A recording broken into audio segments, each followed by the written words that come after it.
सन्मान म्हणे होत्या ते स्पष्ट आहेत आणि त्याच मागण्या ह्या पागडी मधल्या टेनंट्सच्या आहेत. पहिली गोष्ट जी आमची मागणी आहे आणि तीच त्यांची आहे की म्हणजे सगळ्या टेनंट्सना तुम्ही लीगल संरक्षण द्या, ऑक्युपंट्स म्हणून जाहीर करा आणि त्यांना संरक्षण द्या. कारण झालं असं आत्ता कुठेतरी बिल्डिंग मोडकळीस आली दाखवून जे जागा मालक आहेत ह्या पगडीमध्ये राहणाऱ्या लोकांना बाहेर काढण्याचा प्रयत्न करतात. तर पहिली आमची मागणी होती तुम्ही त्यांना ऑक्युपंट्स म्हणून जाहीर करा आणि जे काही तांत्रिक आणि लीगल संरक्षण असतं ते द्या. दुसरी गोष्ट म्हणजे हा जो तिढा निर्माण झालेला आहे कोर्टामध्ये एक सक्षम प्राधिकरण कोण आहे हा लवकर सोडवा. कोर्टामध्ये तुमचा इगो बाजूला ठेवा आणि सांगा कोर्टाच्या समोर की म्हाडाच हे सक्षम प्राधिकरण आहे. का अजून ते अडले, का राज्य सरकारकडून पुढे काही कारवाई झाली नाही त्याच्यात कोणास ठाऊक. आणि तिसरी गोष्ट आणि सर्वात महत्वाची गोष्ट जी मी मागणी केली होती अधिवेशनात ती हीच होती की ज्या काही उपकर प्राप्त इमारती आहेत किंवा सेस प्रॉपर्टीज असतील किंवा पागडीवाले प्रॉपर्टीज असतील ह्यांना तुम्ही स्पष्टपणे एक ट्रिगर द्या की मोडकळीस बिल्डिंग आली असेल किंवा नसेल, पण 60 वर्षाची एकदा बिल्डिंग झाली तर पुनर्विकासाची संधी पहिली जागा मालकाला आणि मग तिकडच्या टेनंट्सना हे तुम्ही शक्य करून द्या.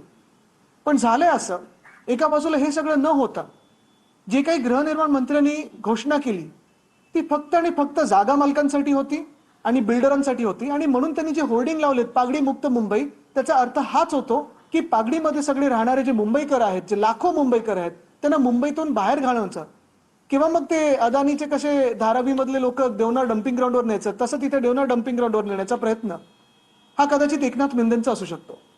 पण बघा ना जे मी फेकनाथ मिंदे एवढ्यासाठीच बोलतोय कारण सगळ्या गोष्टी तर फेक आहेतच, पण ही घोषणा देखील अशी फेक आहे त्यांची.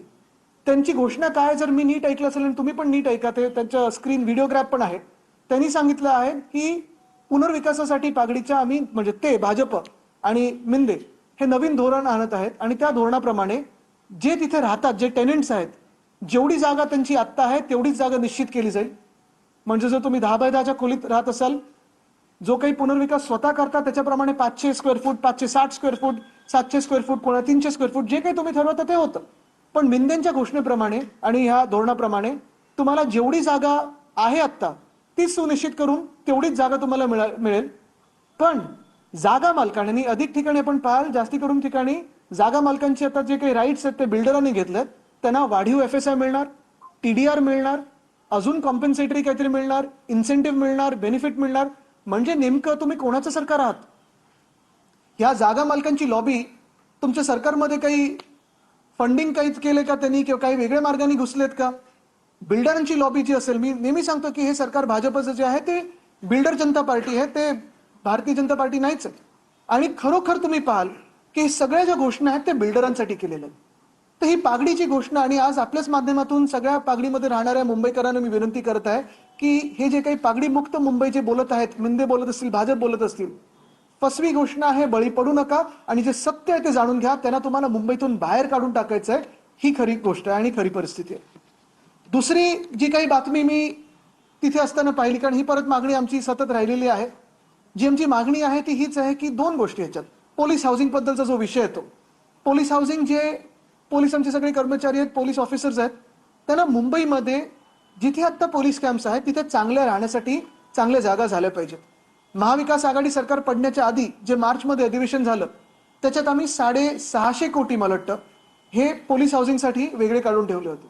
आपण पाहत असाल मोठ्या प्रमाणात आम्ही पोलीस हाऊसिंग सुधारतो, मुंबई असेल इतर शहरांमध्ये असेल. पण हा सगळा कार्यक्रम आता ठप्प पडलेला आहे आणि जे रिटायर्ड पोलीस परिवार आहेत त्यांच्या वतीने दोन मागण्या होत्या. एक, जो दंडनीय शुल्क जो आमच्या वेळी 25 रुपये प्रति स्क्वेअर फूट होता जो आता 150 रुपये प्रति स्क्वेअर फूट केलाय तो स्थगित करून परत 25 रुपयावर आणावा. आणि दुसरं म्हणजे रिटायर्ड पोलीस कर्मचाऱ्यांना किंवा परिवारांना तुम्ही मुंबईमध्येच, मुंबई MMR क्षेत्र नाही, मुंबईमध्ये, मुंबई शहरामध्येच तिथे त्याच कॅम्पामध्ये किंवा आजूबाजूला कुठेतरी जागा निर्माण करून त्यांना PM आवास योजना असेल किंवा अशा काही धर्तीवर त्यांना जागा उपलब्ध करून द्या किंवा सोसायटी बनवण्याचा प्रयत्न करा. पण मला वाटतं मी हे जी बातमी ऐकली ती अध्यक्ष महोदयांचं एक बाईट ऐकलं की आता नवीन एक समिती गठीत होणार आहे. पण पुन्हा एकदा मी सर्वच पोलीस कर्मचाऱ्यांनी पोलीस परिवारांना विनंती करत आहे की ज्यांच्या कोणाची इच्छा असेल मुंबईत घर मिळवण्याची किंवा चांगलं घर प्राप्त करण्याची ह्या घोषणेला बळी पडू नका, फसवून जाऊ नका. कारण पुन्हा एकदा तुम्हाला आठवण करून देतो 2016 मध्ये अशीच समिती गठीत झाली होती, 2019 मध्ये अशीच घोषणा झाली होती, 2024 मध्ये अशीच घोषणा झाली होती. आणि कलानगरच्या बाजूला आमच्याकडे जिथे गव्हर्नमेंट हाऊसिंग आहे, गव्हर्नमेंट कॉलनी आहे, आमचा निर्णय होता की तिकडच्या शासकीय कर्मचाऱ्यांना तिकडेच परमनंट हक्काची घरं देण्याची. पण हा निर्णय बदलून तिथे हायकोर्टासाठी ह्यांनी जागा निर्माण करून दिली. ठीक आहे, काही प्रॉब्लेम नाही. अवतीभोवती जी जागा आहे तिथे आपण शासकीय कर्मचाऱ्यांसाठी जागा निर्माण करू शकतो का? तर तिथे 10 महिन्यापूर्वी एक समिती बसली. अशीच समिती गठीत केली गेली. समिती बसलेली आहे, एकदाच भेटलेली आहे, पुढे बसूनच आहे. 10 महिने झाले, पुढे काही कारवाई झाली नाही. तर पुन्हा एकदा मी तुम्हाला सगळ्यांना सांगतोय की फसून घेऊ नका. हे सगळं जे आहे हे निवडणुकीपूर्वीचं भाजपच्या फसव्या घोषणा आहेत, ह्याला बळी पडू नका. तिसरं आणि सगळ्यात महत्त्वाचं म्हणजे उपनगरामध्ये साधारणपणे दहिसर आणि जुहू ह्या परिसरामध्ये आपल्या सर्वांना माहिती आहे हाय फ्रिक्वेन्सी रेडार आहे, काही डिफेन्स लँड्स आहेत आणि वर्षानुवर्ष तिथे आपण प्रयत्न करतोय, सगळेच प्रयत्न करतायत की इथे पुनर्विकासाला कशी चालना मिळू शकते. आमचं सरकार असताना देखील आम्ही पर्याय जागी शोधून तिथे पुढे काम सुरू करत होतो. पण हे सरकार जे आता भाजपचं सरकार आहे, गेले 2-2.5 वर्ष राज्यात आहे, 1 वर्ष देवेंद्र फडणवीस साहेब पुन्हा एकदा मुख्यमंत्री आहेत.